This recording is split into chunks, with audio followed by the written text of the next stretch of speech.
Hello, everybody, and welcome back to the Junkin' It Up with Junk You podcast. I'm Dylan, and this is Steve, and today we want to talk about selling, donating, and junking your furniture, when to do which and when not to do which one. So let's just talk about the first option, which is selling, and not just furniture, household goods. When should people sell? What should they sell? And how should they even approach it if they're selling stuff? Sure, yeah. So I would say first and foremost, you have to make a judgment call with how fast you need the job done.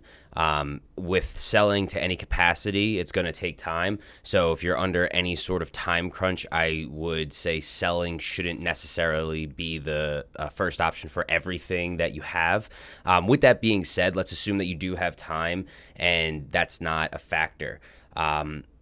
What I would say is you would pretty much break everything that you have down into two categories: things that are easily shippable and things that are not easily shippable. Yeah. So anything that's easily shippable, you could post onto marketplaces. And the reason why I would break it down to those two categories is just the amount of reach that you can get to sell the items. Because, of course, with a thing like a dresser, it doesn't make much sense to try to ship that across the country, right, at least like financially speaking. Yeah. So that limits who you can sell to. But yeah, so anything that's easily shippable definitely should be sold. Now, with those pieces that aren't necessarily shippable, that doesn't necessarily mean you shouldn't sell them. But if you're going to go the marketplace route, which is something that can definitely be done, just know that you're going to have a lot of like the looky-loos, and you want to make sure that you're prepared to have a lot of people show interest and respond to a lot of messages and whatnot. You absolutely can sell a lot of items on those marketplaces on your own accord. Like I said, it's more so just making sure you can allocate the time and energy to do so.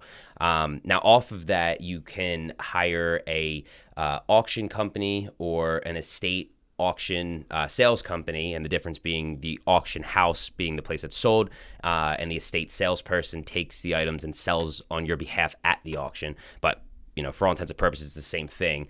But what they'll do is they'll come in and they'll take a look at everything, and they'll be able to give you a gauge on exactly what items you have that are worth even your time and energy to sell. Both on the small and large pieces. So with their experience, they'll come in and they'll say, hey, this bed frame, I know you really like it. Not really going to get more than $20 for it. So not worth your time to try to sell. However, this pewter tea set from, 2nd century Greece, this is going to be a top seller. You know what I mean? Mm-hmm. So I would definitely say, especially if you have a lot of antiques, to leverage the experience of that auction sales person or company to be able to maximize your money with the minimization of your time and energy.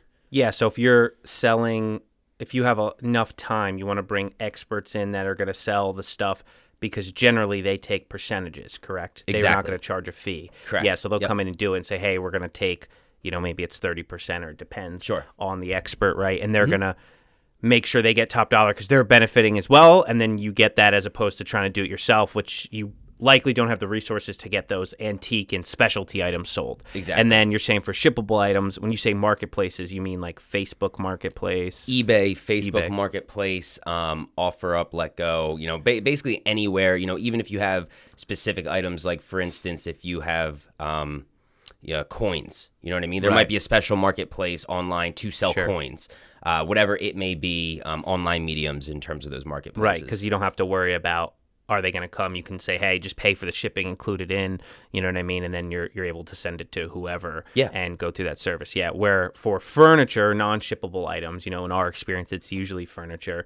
Would you say like Facebook, obviously, best thing is maybe ask friends, but like Facebook Marketplace or something like that. Is that a good place I would to start? I would say Facebook Marketplace is going to be the easiest and best way to get it out there. Right. A couple other things you can leverage, like local yard sale groups. Mm-hmm. So we're in Westchester here, so you can go and find probably 5 or 6 different Westchester specific online yard sale groups.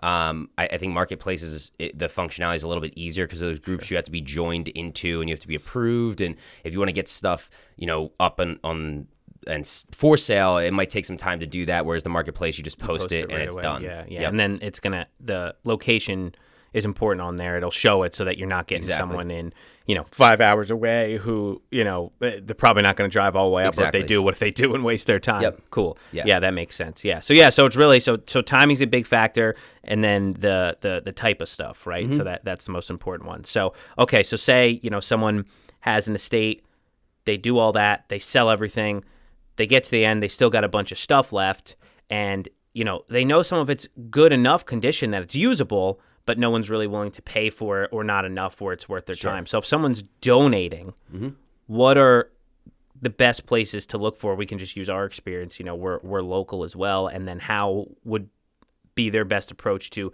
get it to them and to make sure that they actually accept it. Sure. Yeah. So first and foremost, obviously, is a quick Google search of donation centers near me, giving a call to see, what they're in need of, if anything. One thing with donation centers in general, especially Goodwills or places that have a retail front, is that, they're a business. Even if they're a nonprofit, they're a business. So they can't just accept anything, even if it's in perfect condition. They need to make sure that they have the available floor space, and that the inventory that they do have is not going to be affected by what you're bringing in. And what example I always use is just say there's a furniture company and they just donated 50 dressers to your local Goodwill.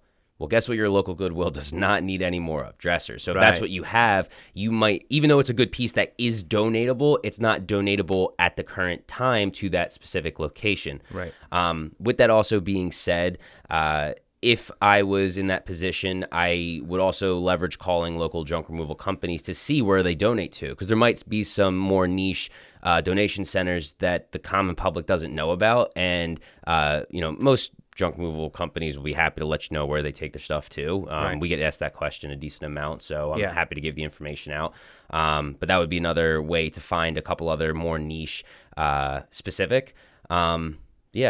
Yeah, I mean, one we use is Community Warehouse Project here in Westchester we work with.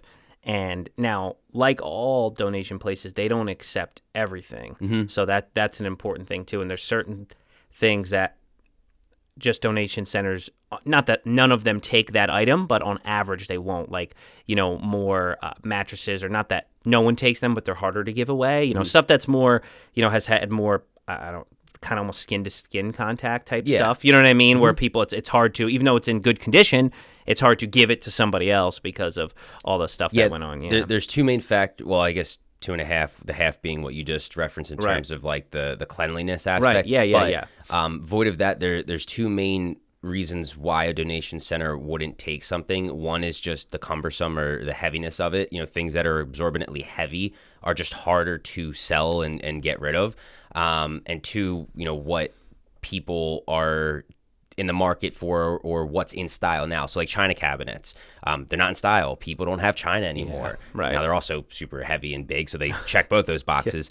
But there's certain things that are just out of style, like secretary desks. They're not as in demand as they were 30 years ago. So donation centers are not going to take them as readily as they will things that they know they're going to move off the floor, like dressers, nightstands, bed frames, whatever else you can insert there. Right. Yeah, definitely. And also, like we said before, timing is huge, because, you can hire services like ours that'll come and take it, but it does cost a fee, because it does cost money for us to bring a truck out there that has insurance, that has a crew to do the actual labor.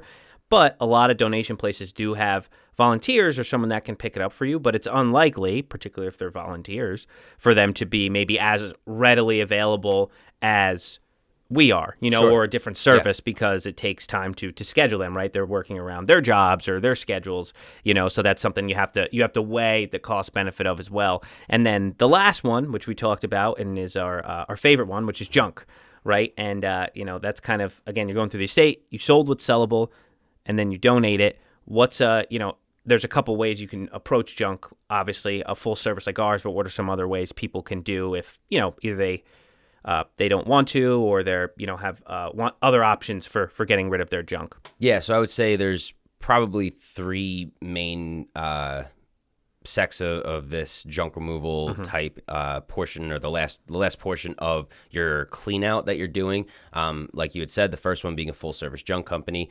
The benefits are that they do all the work. All you have to do is make a phone call, you pay a fee, and it's done, right? The next more labor intensive but slightly more affordable option would be renting a dumpster. So that's another option. If you can hire a dumpster company, they'll drop the dumpster. You obviously either have to do the work or sub the work out, which, just as a side note, if you're going to sub the work out, you might as well just do the junk removal company. Generally, it's going to be the same price. Yeah, unless you have, there's maybe teenagers in your neighborhood that you want to do it, like anything, you know what I mean? But if it's a lot of stuff and you need professionals, right, you want to make sure. But if you can do the work and you want to do the work, the dumpster is a great, affordable option, in lieu of a full junk removal company. And then the last thing is kind of dependent on how much stuff that you do have, but typically whatever municipal trash pickup that you have or private trash pickup that you have will have some sort of bulk pickup, whether that and it varies. Some are one bulk piece per pickup, some are one bulk piece per month, some are the second Tuesday of the month is the bulk day, or whatever the case is. So if you only have 6 or 7 pieces, like just say you have 2 couches, 2 dressers, and 2 mattresses. If you have 2 months, okay, and they pick up every week 1 piece, well, there you go. Like, you can do it. It's going to take more time and energy, but you get it done for free. Right. Yeah.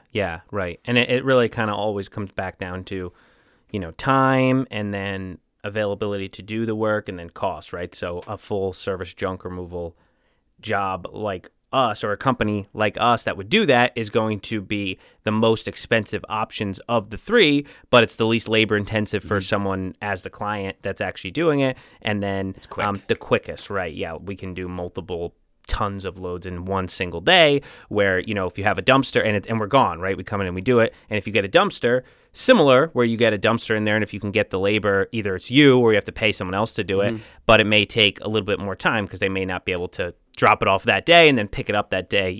That's pretty unlikely. So, but again, you might save some cost, right? And then, like you said, the bulk pickup is also a good option. Kind of just depends on how much you have, right? I mean, if you have a year to clear out a whole house, you might be able to get away with the bulk stuff and kind of do that over time, over the months, but, it's going to be a lot longer than if you get, a dumpster and do it in a month, or you get us and get it done in, 12 hours. So certainly different. So, yeah, I mean, I think that was a pretty good description of when you can sell, how to go about it, when you can donate, how to go about it, and then, when it gets down to junk, what's a good way to do it. Is there anything else someone should know if they're clearing out in a state, and those are the 3 options?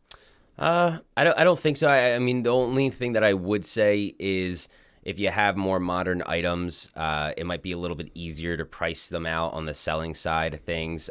So that's all well and good. If you do, or you are dealing with an estate that has a lot more antiques and you're unsure of the value, it could be literally worthless, and it could be worth a lot. Right. That I would, and that varies piece by piece too, Exactly. right? You might get 1 bedroom set is worth a ton of money, and the experts will be drooling all over it, and the next one that you think is nice is just nothing. No one wants it. or the old China set that's in the cabinet that you haven't looked at for decades. That could be the thing that's the moneymaker, and you just really don't know. Yeah. And that's something that I would say to leverage the professional in that capacity, because when you're dealing with antiques, it literally, the difference between trash and treasure to me is nothing, but to the right eye, they can tell you exactly what it is. Definitely. Awesome. Cool. Well, that's, if anyone's clearing anything out in a state, they know how and where to sell, how and where to donate, and then, how to go about junking. So absolutely. Thank you, everybody. Until next time, please subscribe and keep on junking. Have a good one.